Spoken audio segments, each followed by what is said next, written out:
Livro Divinos Rivais, Parte 3, As Palavras Entre Nós. Leitura da Isma Vaz para Clube do Livro. Capítulo 34. C. Iris entrou na enfermaria 10 minutos depois, vestida em um macacão limpo com o cinto bem apertado. O cabelo, caído nos ombros, ainda estava bagunçado, embaraçado e desastroso, mas ela tinha preocupações mais importantes. Com todas as cartas dobradas em mãos, subiu o elevador que levava ao segundo andar. A porta apitou. Saiu para o corredor, onde passou por alguns enfermeiros e uma médica que não lhe deram a menor atenção, ao que foi grata. Ela não sabia exatamente o que estavam prestes a ocorrer, mas sentia o sangue vibrar. Com o rosto corado, chegou ao quarto de Roman. Ele estava na mesma cama, na mesma baia cortinada. A mão ainda estava presa ao tubo intravenoso e a perna direita fora enfaixada novamente, mas ele estava sentado, concentrado na tigela de sopa que comia. Iris parou à porta e o observou, o coração amolecendo ao vê-lo acordado. Roman não parecia tão pálido quanto na véspera. Ela sentiu alívio por ele estar com uma aparência muito melhor, e ele engoliu uma colherada de sopa, fechando os olhos momentaneamente, como se saboreasse a refeição. Iris sentiu o suor começar a molhar as mãos, umedecendo as cartas. Escondeu as folhas atrás das costas e caminhou até ele, parando ao pé da cama. Roman ergueu o rosto e se sobressaltou ao vê-la. Ele derrubou a colher com estrépito e, apressado, deixou a tigela na mesa da cabeceira. Iris! Ela escutou a alegria em sua voz. Roman a encarou com avidez e, quando se moveu, ele ia mesmo tentar se levantar e andar até ela em uma perna só, ela pigarreou. Fique aí, Kitty. Roman parou de repente e franziu a testa. Ela tinha ensaiado o que queria lhe dizer, como começar aquela estranha conversa. Tinha martelado as palavras na cabeça pelo trajeto inteiro, porém, ao vê-lo, as frases desvaneceram dentro dela. Iris ergueu o punhado de cartas e disse: Você. Roman ficou em silêncio por um segundo. Ele respirou fundo e sussurrou: Eu. Iris sorriu, um escudo para a vergonha que sentia. Queria rir e chorar, mas forçou-se a conter as duas reações. Começou a sentir dor de cabeça. Você estava recebendo as minhas cartas esse tempo todo? Sim, respondeu Roman. Eu não acredito, Kit. Por quê? O que é tão inacreditável, Iris? O tempo todo era você. Ela piscou, segurando as lágrimas, e largou uma das cartas na cama de Roman. Foi satisfatório ouvir o farfalho de papel, uma distração do constrangimento. Ela largou outra carta, e mais uma. As folhas caíram no colo dele. Pare, Iris, pediu Roman, recolhendo as cartas que esvoaçavam, que ela amassava, descuidada. Entendo por que você está com raiva de mim, mas me deixe explicar. Há quanto tempo você sabe? Perguntou Iris severa. Quando soube que era eu. Roman hesitou, o maxilar tenso. Ele continuou a recolher as cartas com cuidado. Eu sei desde o princípio. Desde o princípio? Desde a primeira carta que você mandou, acrescentou ele. Você não assinou seu nome, mas falou do trabalho na Gazeta, do cargo de colunista. Iris ficou paralisada de horror ao ouvi-lo. Ele sabia o tempo inteiro? Ele sabia o tempo inteiro. Sinceramente, de início achei que fosse um jogo seu, continuou Roman, que estivesse fazendo isso para mexer comigo, até eu ler mais cartas.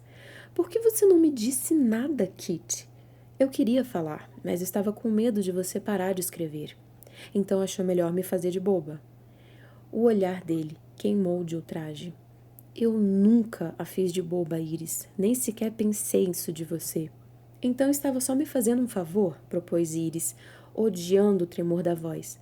Foi uma mera brincadeira com a coitada da menina pobre do trabalho. Isso o magoou. A expressão de Roman murchou, como se ela o tivesse atingido. Não, eu nunca faria nada disso com você. E se acha que eu faria, então não. Você mentiu para mim, Kit, gritou ela. Não menti para você. Tudo o que eu contei, nada era mentira. Nada, me ouviu? Iris encarou Roman. Ele estava com o rosto vermelho, abraçando as cartas ao peito, e de repente ela precisou acrescentar-lhe novas camadas. Todos os detalhes de Carver. Pensou em Dell e entendeu que Roman era o seu irmão mais velho, que havia perdido a irmã, que a tinha tirado da água depois dela se afogar no aniversário de 7 anos, que tinha carregado o corpo dela até os pais. Um nó subiu à garganta de Iris. Ela fechou os olhos. Roman suspirou. Iris, pode vir para cá? Sente-se comigo um pouco para conversarmos melhor. Ela precisava de um momento sozinha para processar o emaranhado de sentimentos dentro de si. Eu preciso ir, Kit. Tome, pegue as suas cartas. Eu não as quero. Como assim não quer? São minhas. Pois é, e essa foi outra mentira, exclamou ela. Eu pedi que me devolvesse minhas cartas, as que escrevi para Forrest, e você falou que não podia. Eu disse que não podia porque eu não queria, respondeu Roman. Você acabou de ler minha última carta? Ao que parece, acho que você não consegue nem começar a entender a importância de suas palavras para mim. Mesmo que no início fossem dirigidas a Forrest, você era uma irmã que escrevia para o irmão mais velho desaparecido, e eu senti sua dor, sendo um irmão que perdeu a única irmã que já teve. Iris não sabia o que fazer. Com a dor dela, com a dele, com a fusão repentina de ambas, um alerta piscou em sua mente. Ela estava dançando perto demais do fogo, prestes a se queimar. Sua armadura fora arrancada e ela se sentia nua. Tome, disse e entregou as últimas cartas. Preciso ir. Iris? Iris, sussurrou Roman, e quando tentou pegar a sua mão, ela se esquivou. Por favor, fique aqui. Ela recuou. Tenho coisas que preciso fazer. Eu preciso ir embora. Me perdoe, disse ele. Me perdoe por magoá-la, mas nunca foi a minha intenção, Iris. Por que acha que eu tô aqui? Ela estava quase na porta, parou, mas evitou o olhar.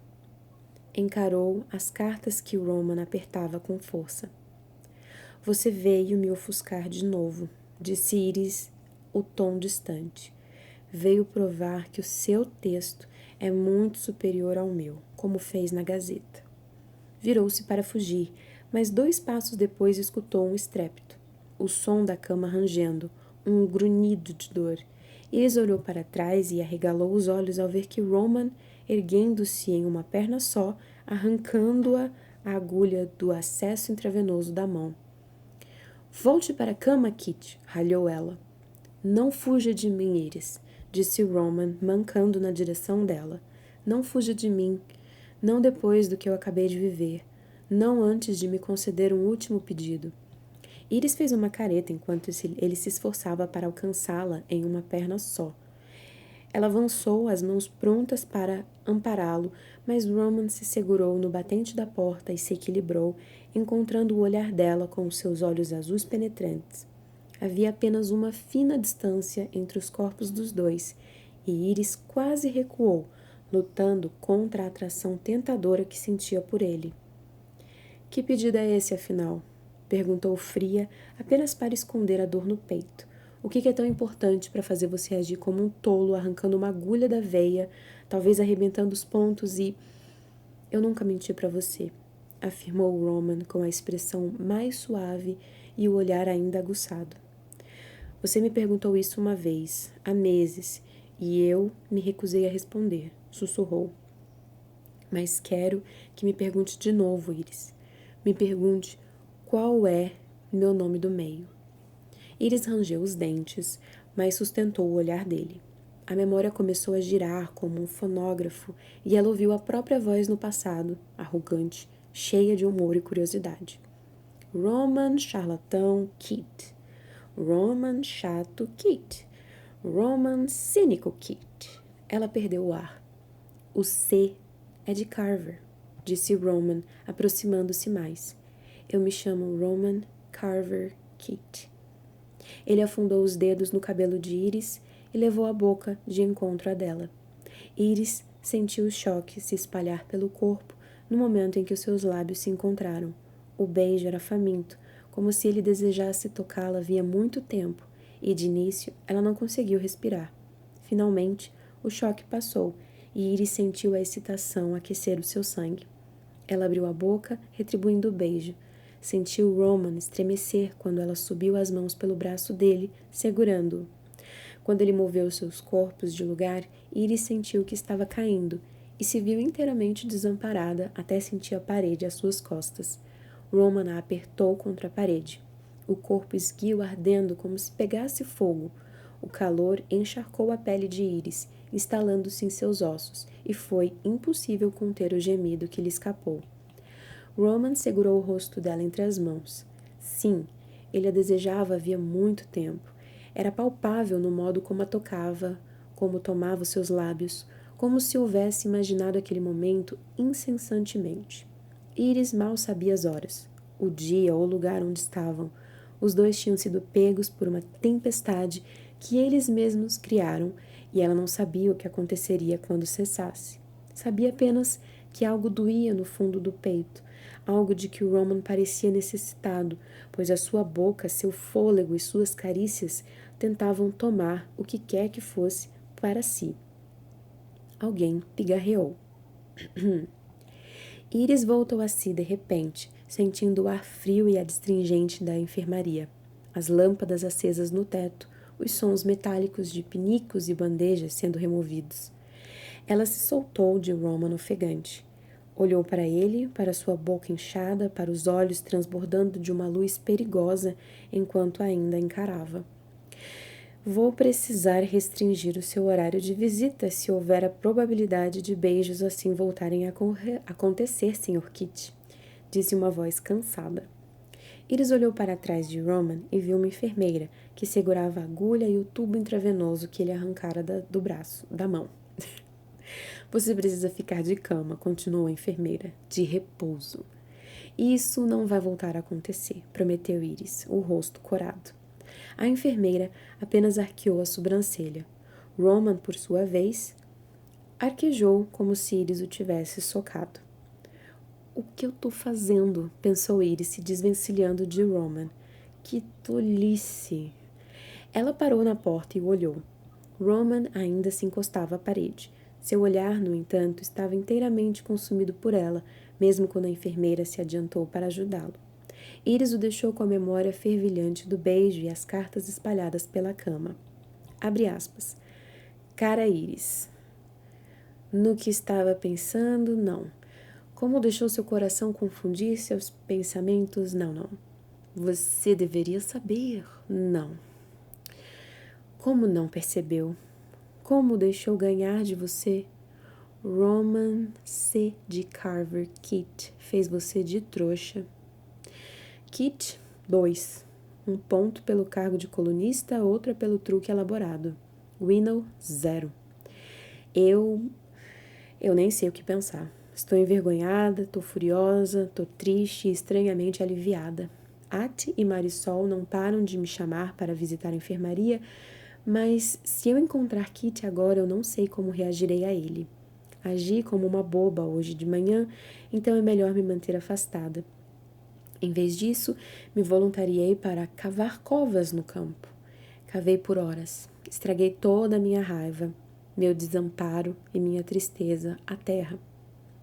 Ajudei o povo de Avalon Bluff a registrar os nomes dos soldados antes de enterrá-los. É um trabalho exaustivo. As bolhas estouraram nas minhas mãos, mas nem as sinto. Tantos morreram e eu estou cansada, triste e furiosa e nem sei o que fazer com Kit. Reli todas as cartas dele ontem e não acho que o Roman tenha tentado me manipular. Ou melhor, talvez ele tenha feito isso lá no início, mas não recentemente. Talvez não sei como descrever inteiramente o que sinto. Talvez não existam palavras para explicar tal coisa, mas às vezes ainda sinto a mão dele na minha, me puxando pela fumaça e pelo terror das trincheiras. Às vezes ainda o sinto me levantando como se eu não pesasse nada, me girando como se dançássemos, ou como ele se posicionou para me proteger da granada, e ainda não consigo respirar.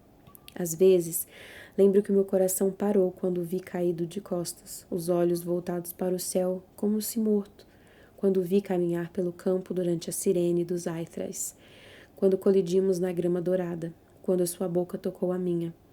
Estou aprendendo a amá-lo de 2 modos diferentes, cara a cara e palavra a palavra. Para ser sincera, houve momentos em que eu desejei Carver e momentos em que desejei Roman, e agora não sei como unir os dois, nem se devo. Ele tentou me contar, e eu estava distraída demais para unir as peças. É culpa minha. Estou apenas de orgulho ferido e preciso deixar isso para lá e seguir em frente com a vida, seja com ou sem ele. Eu estou apenas furiosa, envergonhada, chateada, enfurecida, não, apavorada. Tenho medo dele me magoar. Tenho medo de perder alguém que amo outra vez. Tenho medo de me entregar, de reconhecer o que sinto por ele. Ainda assim, Roman se provou para mim, uma vez após a outra. Ele me encontrou no meu dia mais sombrio. Ele me seguiu até a guerra, até a linha de frente. Ele se interpôs entre mim e a morte e acolheu feridas que deveriam ser minhas. Há uma eletricidade dentro de mim, algo que implora para que eu remova o que resta da minha armadura e permita que ele me veja como sou, para escolhê-lo. Porém, cá estou, sozinha, datilografando palavra atrás de palavra, tentando me entender. Vejo a vela bruxulear e penso apenas que estou tão apavorada. Ainda assim, desejo ser vulnerável e corajosa no que diz respeito ao meu coração.